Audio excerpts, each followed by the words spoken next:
Hello, welcome to another preview show of The Outside Fence. I'm your host Tristan Heffernan. With me, as always, is my Melbourne racing expert, Stewart Balls-Brown. Now we've got a massive preview show here. We're going to look at 3 races for the first time ever. Hopefully we won't go rambling on too long, but Balls, we've got Blue Diamond Stakes, we've got the Futurity Stakes, we've got the Oakleigh Plate. It's a massive day of racing at Caulfield, and how do you usually fare on Blue Diamond Day in general? Yeah, generally a day that I look forward to from a punting proposition. It's fared me quite well over the years. So obviously there's plenty of target races there for trainers, so you can bet with a bit of confidence, follow the good stables, the good jockeys, and you can't go too far wrong. Okay, now last year, all the talk about Blue Diamond Day, if you look back, was all about the track. It was hard to make ground out wide. You wanted to be down near on the inside. Now, the rail patterns are a little bit different this year. They're staying in the true again. So do you think we're going to see a better track than what was served up last year? Yeah, I definitely think so. Last year, as you mentioned, was probably about as severe a bias as Caulfield gets, and sort of not something you see too often these days on many of the Melbourne tracks. But yeah, as you said, the rail stays in the true from the meeting on the 6th of February, 2 weeks ago. And that occasion, the track played really fair. It will be in similar condition on Saturday, I would have thought, around that good 3, good 4 range. And yeah, as I mentioned, on that 6th of February, I doubt punters would have had any complaints with regards to how it played. And I'd expect the same on Saturday, given there's sort of warm weather in the lead up to Saturday, and then sort of cool weather on race day with minimum amount of wind, which we know can play havoc at Caulfield. But yeah, we've got minimal wind there on Saturday, and yeah, no excuses as far as the weather or the track goes, I would expect.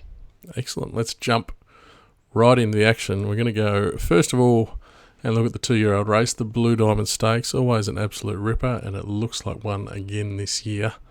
I'm going to pull up the market here. The favourite is Enthar. No surprises there, but a little bit surprising. We're seeing $2.50 bet already here, Balls. Yeah, well, I was a little bit surprised to see that. There obviously has been the news over the last 24 hours that I think the stewards went and had a look at it and declared that the horse was lame, but the stable have since said there's nothing wrong with the horse. So there's a bit going on there, which might sort of scare punters off a little bit. But certainly outside of Enthar, it's quite an open betting race, and there sort of if you're happy to pot her, you're going to get a decent price about whoever you like. Yeah, we have a look there. The main chances, we've got General Bow at 6, ingratiating that touching 10, and a Mo around that $7 or $8 mark, and then a few of the runners in the teens. But let's pull up the speed map. We've tested you out here because this is always a hard map to come up with when you've got lightly raced horses like we get here. Enthar, gate 14. What's your gut feel on that gate for Enthar? Yeah, I don't mind it for her. Obviously, as we've mentioned plenty of times on the show, those wide gates from Caulfield sprints, particularly for the go-forward horses, aren't really too much of a disadvantage given the long run to the only one turn in the race, the home turn.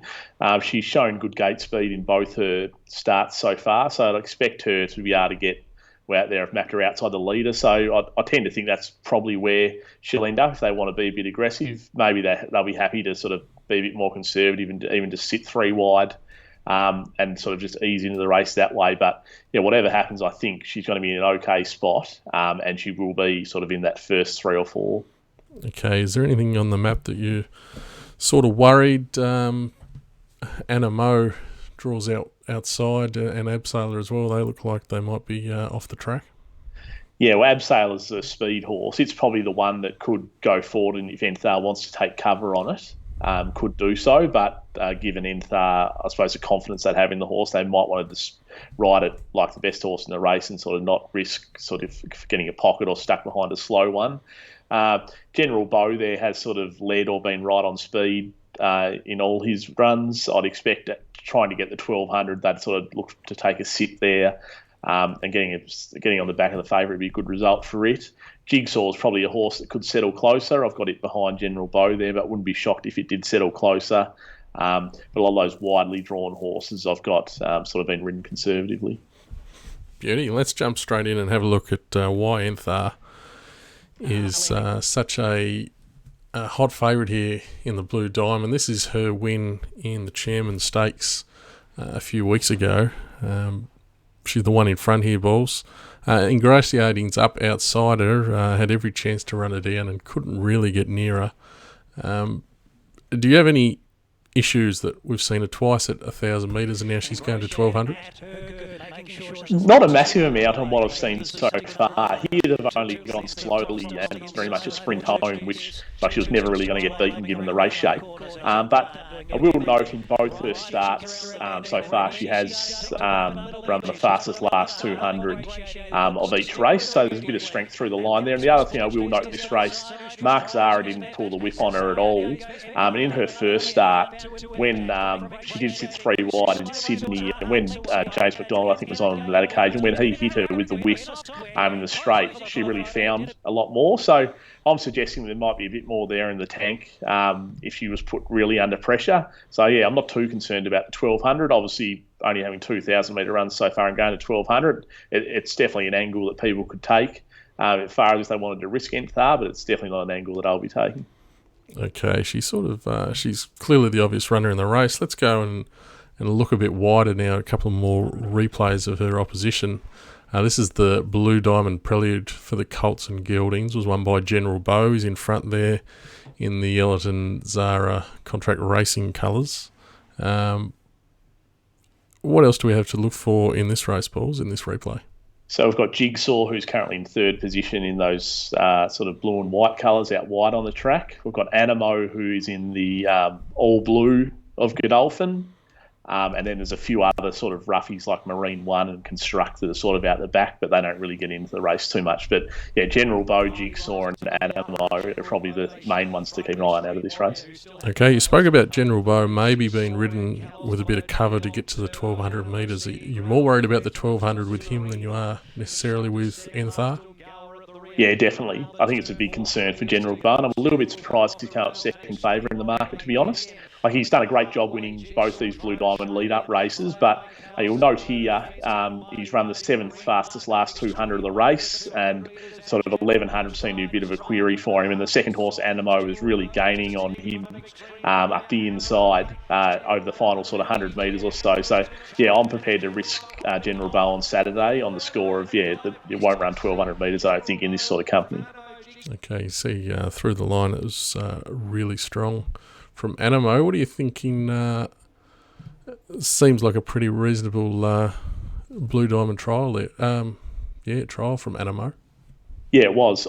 If you're watching that replay there, you would have noticed he was on the inside there. He didn't look totally comfortable. He sort of wanted to hang a bit. He got his head a bit onto the side. So he's drawn gate 15 on Saturday. I don't think it's the worst thing in the world for it to be drawn wide, because it's been quite a strong horse at the finish of his races in his 3-start career so far. He's actually run the fastest last 200 of each start he's been in at the moment. So he's a horse who's really going to appreciate the 1,200 metres.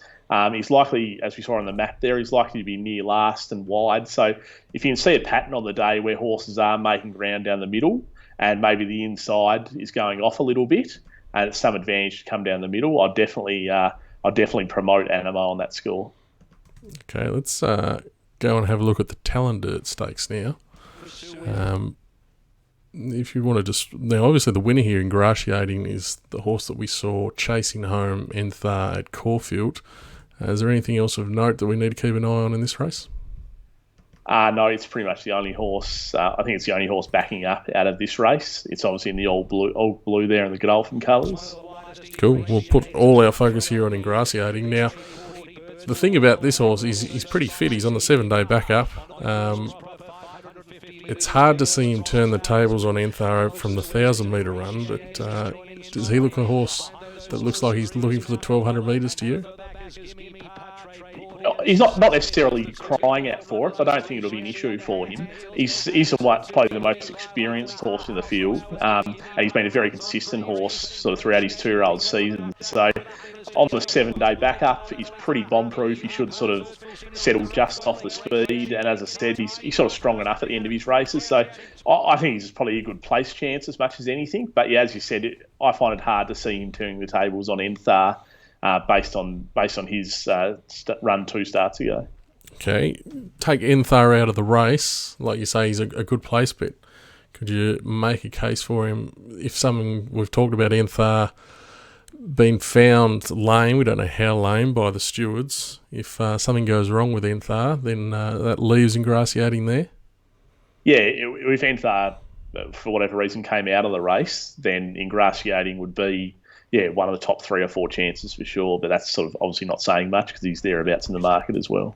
Okay, well, what about a ingratiating versus General Bow head-to-head? I'm getting some vibes from you about this sort of maybe side bet, balls. Yeah, I'd lean to ingratiating against General Bow. Okay, let's go to the fillies prelude now. We've got Arcaded was the winner here. Interesting runner because, well, she's pushing out towards 20-1 in the market, but she's only had the 2 starts for the 2 wins. She's there in the blue with the red cap. What did you make of this win here in the prelude? Yeah, visually, like her first start, very impressive. But there has to be some doubt on the opposition that she's beaten. A few of these back up in the Blue Diamond as well, but they look very much outsiders in the race. But yeah, as you say, visually very good here. The time compared to the boys' division was quite very much slower. I think it was about 6 lengths slower. So that's got to be some concern. And the form out of even her first start, where she won at Caulfield, the Caulfield midweeks, and also this start, does look a bit iffy. But I suppose the thing with it, she has been dominant in winning both times. So I've mentioned how she hasn't run time yet, but I find it hard to totally put the pen through her, purely based that she hasn't run time yet. You never know what might be there if she is challenged. Like there might be a bit more under the bonnet there, and she can run that time sort of when needed. Yeah, I think she's. The thing with Arcaded is we don't know how far she can actually go. She's won by big margins both times. Who's to say she's not? How far can she win by? Really, that's my issue when trying to compare the times. But what do you make of Gate 1 for this filly? Yeah, I actually don't mind Gate 1, even though she's going to be back off the speed. I don't think it's bad for her to sort of be held up a bit, maybe getting tight runs through, that kind of thing, sort of needing a bit of luck. I don't know whether it would suit her sort of covering ground or anything like that, trying to be sort of race like the best horse in the race. But if she can settle sort of 3-back defence, maybe get on the back of a horse like General Bow who could take it into the race, then I think that's sort of her best chance of winning. All right, beauty. I'm going to throw the market back up now. Apologies for those watching at home who probably can't read this, but we've been through most of the main chances in the market here. I want to throw a couple at you before we move on to our recommendations on the race. Artorius, he's around the $15 mark. What do you make of his chances? Yeah, he's one that's sort of in the market that I'm against in this race. He was obviously a very dominant winner at Sandown last start, coming from last down the middle. Now, on that day, it was very much an advantage for the track-advantaged horses coming down the middle. So he was suited by that. He visually looked good, but he only ran the 25th best last 400 and 31st best last 200 of the meeting.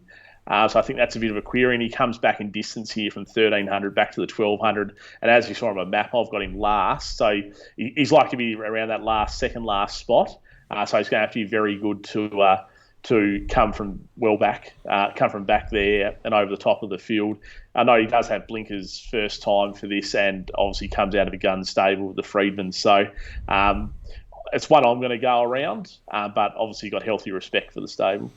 Speaking of the map, let's talk about the leader then. Dosh, around that $17, $18 mark. Any queries with the 1,200 here with Dosh? Probably tiny queries, but she does look quite a tough filly in sort of both her starts. She's been challenged to a degree and really fought on and obviously won both her starts. So that's obviously a good attribute to have if you're going to lead a race like the Blue Diamond. The little issue I have with Dosh, like the form out of both her wins hasn't been great, and obviously there hasn't been large margins like there has been with Arcaded, another filly in the race. So even though Dosh is going to lead here, if we got a track like last year, obviously it'd come right into it. But it's a horse I'm happy to risk based on a fair track. Beauty. Let's go to the tips. And I can see here you are with the favourite, Enthar. Yeah, I'm happy to back the favourite. Saw $2.50 there. I thought that was more than reasonable price. Obviously, there's possibly some small concern with the vet issues, but I tend to think if she does run, then she'll be right to go. The other two I'm interested in are Animo and Arcade, and I'll probably at least save on both of those, or have them going as a small win at least. Okay, I'm finding it hard to come into the short odds end though, but so I'm preferring to go away, and I'm like you. I'm pretty impressed with this horse Arcaded, and I think if she gets that suck run up behind from gate 1, Damien Lane, I think that is probably the best chance of the favourite getting beat was by a horse that can just do no work and sneak up behind them. So I think Arcadian's reasonable odds on that basis. Ingratiating is a horse we talked about.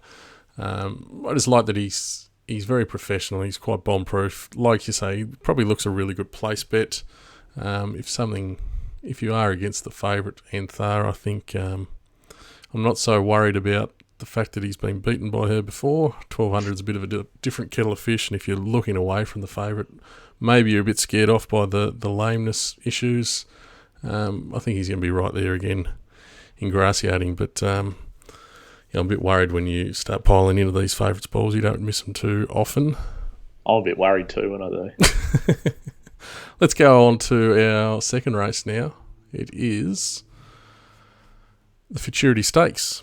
Here's the market. This one's a bit easier to read, a bit more of a manageable field size. Favourite 320 Behemoth ahead of Probabile. We've got Arcadia Queen, Ole Kirk, and then we get out to the All Stakes winner there, Streets of Avalon. Let's have a look at the speed map. This is a bit easier for you to put together, Balls. It was a bit easier. They've obviously had a few more starts between them and a bit more exposed than those runners in the Blue Diamond. Okay, Streets of Avalon ticked for me a couple of weeks ago. Found him in the All Stakes. He stays at 1,400 metres here at Caulfield, and he looks like getting the front again. He does. I don't think he's absolutely certain to lead, just because they've been a little bit conservative on him, sort of, as I've mentioned, sort of in recent runs, and they seem happy enough to be sitting outside the leader. So Crosshaven does have the blinkers on, so it wouldn't shock me. He's drawn, obviously, inside Streets of Avalon, so it wouldn't shock me if they kicked him out of the gates a bit and wanted to hold the lead. So, it's up for grabs with those first two a bit. They do look the clear two to be settling 1-2. Behemoth, I've got finding a great spot there, sort of near enough leaders back, sort of third, fourth defence, much similar to the position he was in when he won the Memsie Stakes back in the spring. Probably the horse with the most queries over its maps, Probabile. It was ridden quite aggressive first up against the mares when it was pretty much just ridden like the best horse in the race. It draws a bit of a tricky gate here. I've got it going forward. Now, I'm not sure if it could end up outside the leader or it might try and slot in somewhere. So Damien Lane will have to be at his best there. So it'll be interesting the first sort of 200 or 300 metres to see how it pans out for Probabile. And then sort of the other main chance in the market's Arcadia Queen, and I've got her going right back. That sort of little tricky gate that she's got. Generally, that stable and those connections tend to be negative more so than positive. So I'd expect them to be quite conservative for the All-Star Mile coming up. Yeah, there isn't a whole lot of pressure looking at that map. I think Probabile might be able to slot in quite comfortably. But she's sort of at the mercy a bit of Crosshaven and Streets of Avalon, isn't she? If they just lob out 1-2 and don't have to do any work to get there with... It might be hard for this field to string out, but if those blinkers on Crosshaven fire him up at all, she might be able to get in pretty easy. But everything points to Behemoth getting a beautiful run ball. So let's go and have a look at his run first up over there in Adelaide in the Durbridge Stakes. There he is in the black and gold colours in the 1-1 position, and wasn't this a win? Yeah, it was. To be honest, he was watching this race on the day. He was never, ever going to lose, I didn't think. The thing I like about Behemoth these days, when he first started racing, he was generally a bit sluggish early, didn't have a great amount of gate speed, but he's really improved in that area over the last 12 months or so, and he can really find a position in a race now, and we all know he's got that booming finish. On this occasion, he settled one out, one back, pulled to the outside, and obviously had the race put beyond doubt fairly early in the straight. He actually ran the fastest sectional of the meeting between the 600 and the 200 as well, before sort of easing up a bit late in that last 200. So, yeah, he's right on target for a race like this. He won the Memsie second up last prep over the course and distance, and it looks a very similar setup for him here. Craig Williams isn't available, but they do get the services of Damien Oliver, so they don't lose too much there. And yeah, he ticks a lot of boxes. For reference, that second horse there, Kemmel Passer, in the Adelaide race, has been very competitive in sprints in Victoria over the past season or so. You talk about the Memsey. Let's go and bring up the Memsey. This is last year, of course. Streets of Avalon sitting outside the leader, Behemoth, back there in the position where we've got him mapped for Saturday's race, and then Mr. Quickie's back in the field in the white and blue. Is it going to be deja vu, you telling us, Balls? I tend to think it might be. Like it looks a very similar setup to this race last year. Maybe they won't go as quick early on Saturday, but it does look a very similar setup. Mr. Quickie was first up also in this Memsey Stakes as well. He's first up on Saturday, so he ran well to run on for second. He generally can run a good race fresh, Mr. Quickie. He ran a bottler in the Maccabi Diva a couple of springs ago fresh as well, so I don't think he's a winning chance, but like he ran a place there in the Memsey, he's possibly a place chance on Saturday. Yeah, he can run a race fresh. He's a hard horse to work out, Mr. Quickie. We've talked about him on the show before, and maybe the shorter trips kept fresh and more his go, even though he's a Queensland Derby winner. Let's go back and have a look at the Ore Stakes. We've got Streets of Avalon and Crosshaven in the main two coming out of this one. Like you said, Streets of Avalon taking the sit here on Sovereign Award, and then Crosshaven on his back. You were very keen on Crosshaven in the Ore when we did the preview show. Do you think that the improvement's there for him coming into this race? It would need to be. I was a bit disappointed in his run, to be honest. He had the winner's back throughout. The second horse travelled wide the whole trip, Imaging. And he sort of had every chance. Crosshaven was fairly meek in the finish, getting beaten sort of 3.5 lengths. So, as an overall picture, this Ore Stakes, I tend to think Saturday's race is a lot better race than the Ore. So, it's as a form reference for the Futurity, I'm going to go round these horses in the Ore. Okay, these were sort of the two ones in the market around Sir Dragonet, who basically hasn't turned up in this race. The Ore Stakes. So while these horses ran well, it was their race to run well, wasn't it? Yeah, it was. They wouldn't have had a better opportunity for Streets of Avalon to win another Group 1, but for Crosshaven to win a Group 1 as well. And note the second horse is a bit of a notorious, Imaging there's a bit of a notorious non-winner, and he did have the hardest run in the race, sitting wide, no cover for most of it. Okay, are you totally potting Streets of Avalon? Yeah, I am. I can't see, if Behemoth is sitting on its back or sort of sitting within a length or two of it, I can't see Streets of Avalon holding it off. Okay, let's go and look at Probable then, after you've crossed those ones off beautifully. I've missed the start of the race here, grabbing the replay, but initially they began well on Probable, and then when she was trapped wide, they sort of looked to go back and then realised she wasn't going to get in, and then the brakes went on up front, and all of a sudden she's rolled forward again. So that's how she's ended up 3 wide, basically outside the leading pair here. She was clearly the class runner of this field, and that's the way she won, wasn't it? Yeah, it was. As I said, she was just ridden like the best horse, and won like it as well. I suppose the issue for Probable, this is obviously a significant step up on Saturday from this race here, and that sort of map issue that we talked about, whether she gets the luck early to sort of find a spot, or she's going to be caught 3 deep either way.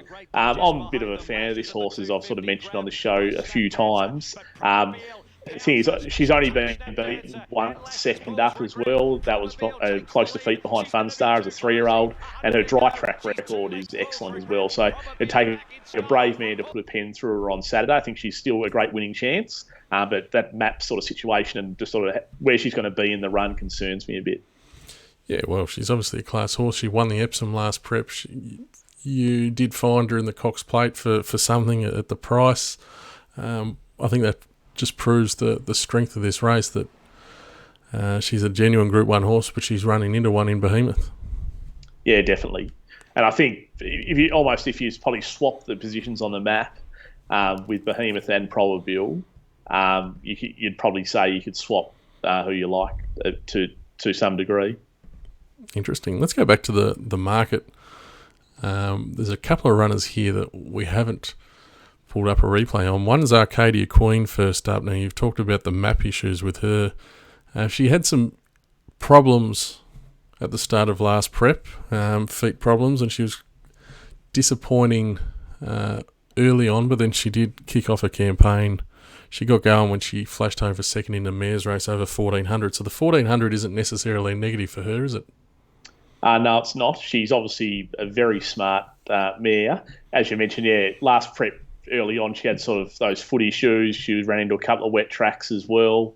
So nothing really went right early in a prep, but once she got back on track, she showed how good she was. 1400 around Caulfield, she's going to be sort of giving a horse like Behemoth and a horse like Probable sort of 5 and 6 lengths. I'm prepared to risk her on Saturday. Obviously, if she wins, I won't be totally shocked, but I just think the other two, particularly Behemoth, are better placed to win on Saturday. It might be a different story, say, the next start in the All-Star Mile, though. Okay, would you be leaving her out of quaddies, or are you not that brave? I'm probably not that brave, but I'm not a huge quaddie taker. But I'd probably have, if I was, I'd probably have one with Behemoth, one out. Not to give that much away, but and then maybe throw in the other two favourites in another one. What do you make of Oakleigh Kirk? Obviously a Caulfield Guineas winner, so the Caulfield track isn't going to worry him. He's drawn one, so he could potentially be tracking Behemoth every step of the way here. Do you think he's a legitimate chance to knock off Behemoth? He's a hard horse to rate for me at the moment, Oakleigh Kirk. His best performances have come sort of sitting back in fast run races, like the Golden Rose last year's Caulfield Guineas as well. And first up, I thought he was good enough first up. He sort of died on his run a bit, I think, the last 100 or so, which possibly meant he sort of needed the run to some degree. I'm not sure how much he'll come on for that run. So, he's trying to get the right run here following Behemoth. He's obviously got round Caulfield fine in the Guineas as well. He's a horse sort of at $7. I'm happy to go round him, but I won't be totally shocked if he won. Just sort of want to see him against these horses before I get too involved. We look back at that Caulfield Guineas win, and he was too good for a horse called Azar. Does that take any shine off his win there for you? Possibly a little bit. Like Azar, he's run well in both his runs back, but I think there's a massive query on how genuine Azar is at the moment. There's maybe some small query. I think Grand Slam ran third, I think it's only had one run since in a Cox Plate maybe, and was sort of only fair there. So, the form still needs to be found out from that Caulfield Guineas as well, and obviously Oakleigh Kirk on Saturday will obviously show us sort of if it's any good or not. All right, we'll go around the long shots here, so I don't think you're going to make a case for any of them. We're going to go straight to the tips. Drum roll. Wow, Behemoth. Couldn't see that coming. Much more to say here, Balls. You made a very good case for him, and I tend to agree. I think this horse is even going better than he was when he won at Weight for Age last year under similar circumstances. Yeah, I tend to agree. I think he's getting better every prep that he has. He ticks a million boxes here on Saturday, and I'm very keen to get stuck into Behemoth. All right. Well, last time we agreed was Arcadia Queen in the McKinnon, so let's hope this goes the same way. Third race for preview. Let's get into the Oakleigh Plate. Now, if you don't like bright lights, cover your eyes, because this market is just full-on white light coming staring at you. 18 runners, there's numbers everywhere. I'll read out the market here. We've got the favourite at $5.50, Ancestry. We've got $8 Celebrity Queen from WA. We've got Anders down the bottom there at $8. We've got $9 Dirty Work. $11 Zootori. Brooklyn Hustle's in there about 14. There's all sorts of chances in this race, Pauls, and they've come from everywhere. So I've put the cue in the rack on the replays. We're just going to talk through this race because I was downloading a few jump outs and trials, and you know my thoughts a lot on trials and jump outs. 1,100 metres Oakleigh Plate. Like, if they're not trialling well, then what hope do they have? But somehow you've managed to come up with a speed map here for us on the Oakleigh Plate. Which one was harder, this one or the Blue Diamond? Definitely this. Oh, probably this one. I think I just threw them up in the air, and so particularly after those first two and sort of where they landed, that's where they landed type thing. But big field, round Caulfield. It's sort of a tough race to map, sort of horse by horse. But as you did with Anders and Ancestry in the race, I would expect sort of a genuine speed, and I doubt there's going to be sort of a tempo issue for any horse in the race.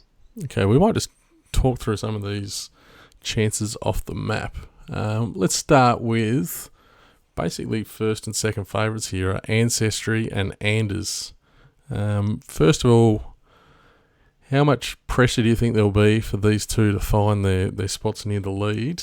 And are they top of the market for you, like the market's saying? I find Anders a very hard horse to rate. Like, his best has been brilliant, but is he a flat track bully? Possibly. Sort of, if he has to sit outside Ancestry here, I think that's a bit of a negative for him. I find him a hard horse to determine sort of what he is. Those wins in Sydney, they were sort of small fields. A lot of his opposition, they look like lead-up runs, things like that, and he sort of dominated from the front. He's a horse that I really want to have a look at on Saturday. I'm not sort of massively for him or massively against him. I'm sort of in the middle somewhere there. Whereas Ancestry, I think Ancestry is a bit more safe than Anders. And they're both fast horses, but Ancestry shown he doesn't have to lead. He can take a sit behind Anders. He can be very tough off a fast speed as well. And he's had a couple of trials leading into this, so he's going to be sort of nice and fit and ready to go. Philip Stokes is a great first up trainer. He's had a great record sort of over the last 6 months of his horses firing first up. This is obviously a bit of a step up for Ancestry to what he's been facing, but he looks sort of that perfect prototypical Oakleigh Plate horse. He is, since going to Philip Stokes' stable, he is unbeaten at less than 1,200 metres as well. So he ticks a fair few boxes. Do I want to back the horse's favourite? Probably not. But I can see why he is favourite, and he's obviously a good winning chance.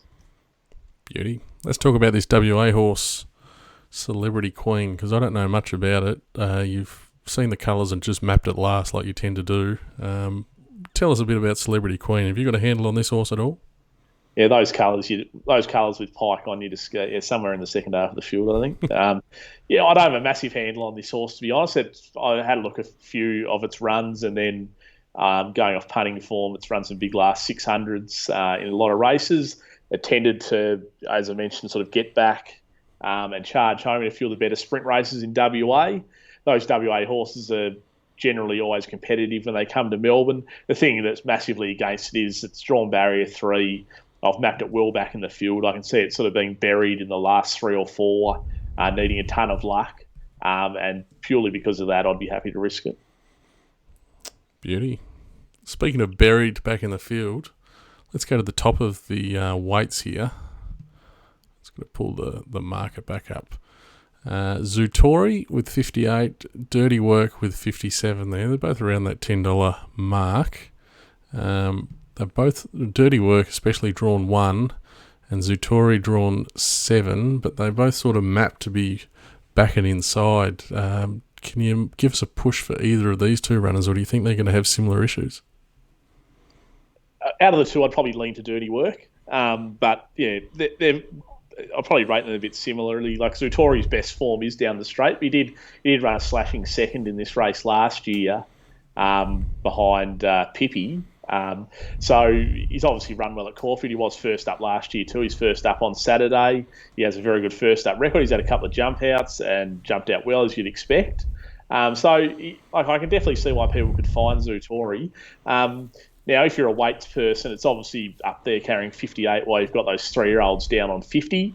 So that could, I'd say, a horse like Anders flying along in front with 50, and if Zutori's sort of coming from the back from 58, it can be a bit of a tough task. for Zutori. It obviously has J Carr riding, which helps big time. But yeah, I think Zutori is possibly more a place chance than a winning chance. All right, let's stick with this grouping theme. I want to talk about... Well, there's 3 other horses down there with Anders on the 50 kilos. There's Portland Sky. Let's start with Portland Sky. No weight, drawn well. He's around the $15 mark. Is he up to a race like this?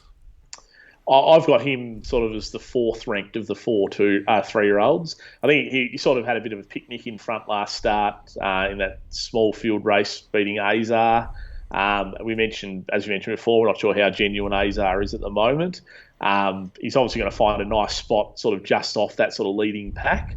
But I tend to think the other 3-year-olds, particularly Anders and Ranting, are sort of better performed than him. Okay. We remember that 3-horse race at Caulfield before they went for a break. Hanseatic, Ranting and Anders. Anders was long odds on. Ranting sat 3 wide all the way and beat them both. Do you give Ranting... Well, Hanseatic's got that wide gate he's got to contend with. Do you give either of these horses a chance, or are you sort of against them like you seem to be a bit with Anders?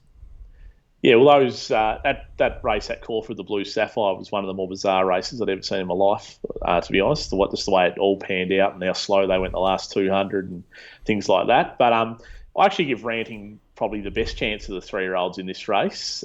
He's rarely run a bad race in his life. As you say, he beat Hanseatic and Anders fair and square in that race as far as I was concerned. Now, the little issue, I suppose, would be that he did start $11 rank outsider in that race. Obviously, Anders was a very short price favourite. So, yeah, I give Ranting a good chance in this race. He's probably going to find a spot around midfield and does have a good finish with the right run and has run well at Caulfield prior. Hanseatic, I think the gate's a big issue for Hanseatic. It's the sort of horse I'd love drawn an inside gate and getting a soft little run on the fence and just taking tight runs between horses late, getting a gap late. I don't think he's the sort of horse that can win an Oakleigh Plate sitting back and wide and making a wide run. I just don't think that's sort of Hanseatic's go. So I'm sort of prepared to risk Hanseatic from that barrier. And yeah, as I mentioned, Ranting would be my top seed of the 3-year-olds. Interesting. I've got another couple I'm going to throw at you now. These are both run-on horses and arguably maybe not going quite good enough from what we've seen from them. One of them's Brooklyn Hustle. Now, this horse sort of caught my attention to start with because she's very good fresh, and I think off a hot speed might be her go, but I wasn't overly impressed by her trials, Bowles. No, like they were okay, but here Hanseatic definitely had the measure of it in one of their jump outs at Balnarring. So I feel a little bit like Brooklyn Hustle, a similar way I feel about Hanseatic. I'm just not sure it's the type of horse who I want making sort of sitting back and wide and making a wide run and being able to win the race. A lot of her best wins at Moonee Valley have been getting that sort of inside suck type run and then sprinting sharply for 200 metres. If she has to work into a race, I think that might dull her finish a little bit. So for that reason, it's another one I'm happy to risk in the race given the map. Cool. Now, talking about suck runs, gate 2 for Ghana. Can we make a case for this Adelaide horse? Ghana, I've been a little bit disappointed with Ghana over the last probably 6 months. I would have, if you asked me 12 months ago, would an Oakleigh Plate be the right sort of race for Ghana? I would have thought perfect Oakleigh Plate horse. So it ran well last start. It's in the Rubiton. It had every chance. I'm just not sure about the strength of that Rubiton, considering profit sums that wide. They didn't go fast, and it held them all off. And it's a notorious non-winner as well. So yeah, I'm a little bit concerned about the form out of that Rubiton, and for that reason, I'm happy to pot the Rubiton form going into this Oakleigh Plate. But sort of a lot of the horses out of that I can see running sort of a close-up good race in this, and that includes Ghana and even the stablemate Bold Star. They always run well in these types of races.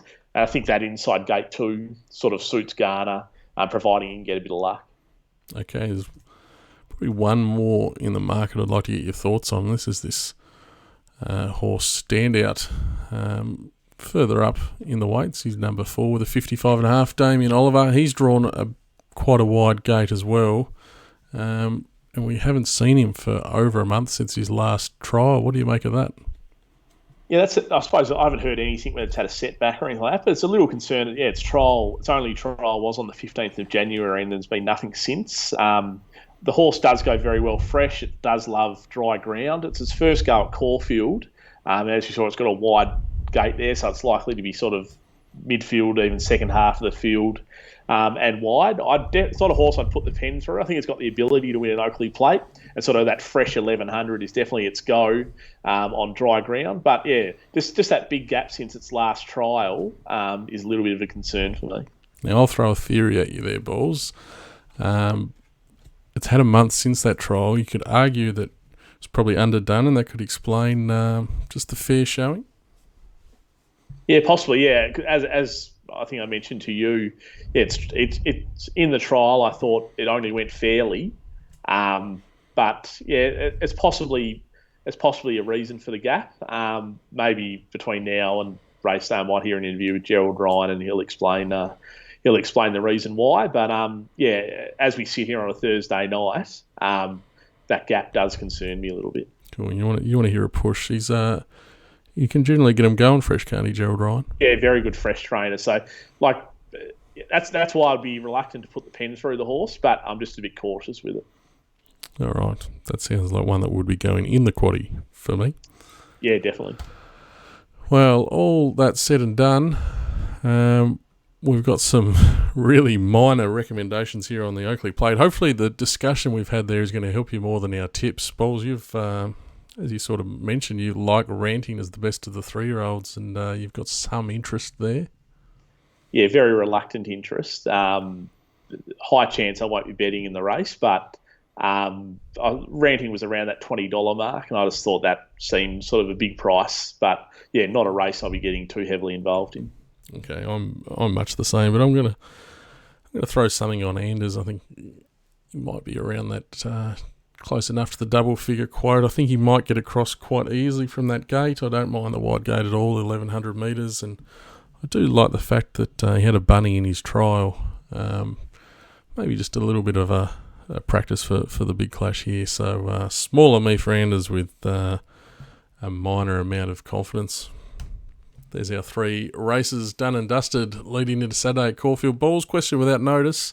Have you had much of a look at the rest of the program? No, I've just been thinking about how much I'm going to have on Behemoth pretty much the last few days. Bingo, bango, bongo. We might leave it on that note. Thanks to everyone for watching. If you do like the show, please make sure you give us a like, give us some love on social media, subscribe to the channel. Every little bit helps to get the viewership up for us and keep us interested to keep these shows going. So do that if you do like the show, and we love comments.